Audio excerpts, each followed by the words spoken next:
Munhu ari kunoka kunogera. Come in.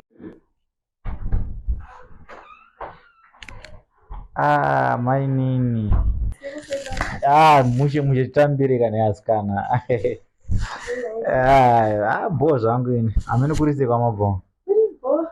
Agara ipa mubhedha wevasikana. Kuti ngaite sei? Ndo zviripo. Otherwise kuzosvika nguva dzine dzamainini. Kuzvikumachi kuma to 6. Padhuze papi ipapo. Unombozotifambirei samaita mamuchindiona here maizvindei?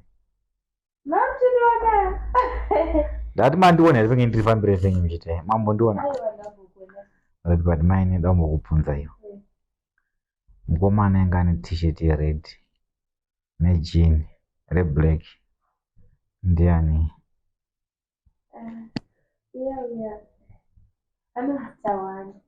Tawanda yandisumudza zviorate ndiani wenu? Asi mainini chicha inini munombondishorewe maini. Pane chakashatirwa ndi handisi murume here.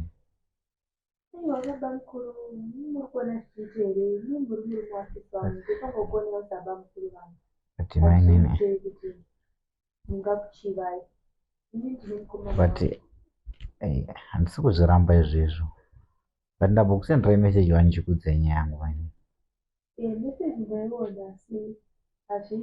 Maini anodaro maini zvii zvingaite toitenda kuti zviite nai kana zvezvingaite toitenda kuti zviite.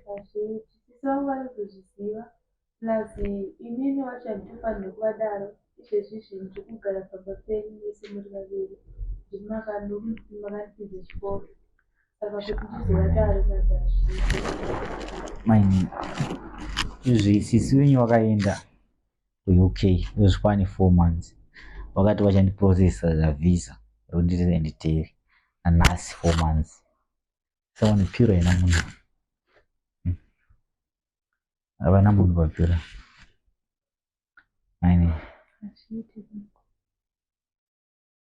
Saka everyday iri kana ndimo kungogara pasina munhu.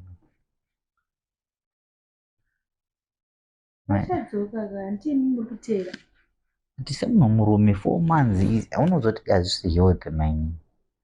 Kuti imi ndimi wandigere nei panapa tiri kugara tiri panapa ndimi kuchengeta vana ndikudaida imwe zvese muri kugona wani kuchengeta vana hasimbokombrena mukuchengeta ini ndikubhadhara school fees ndikubhadhara munowacha zvese zvese chinhu 1 chete maita 99.9 kokaka 1 kacho chimbodaisa maizvozviziva sadaro hambozvizivi hazviiti tototi zviite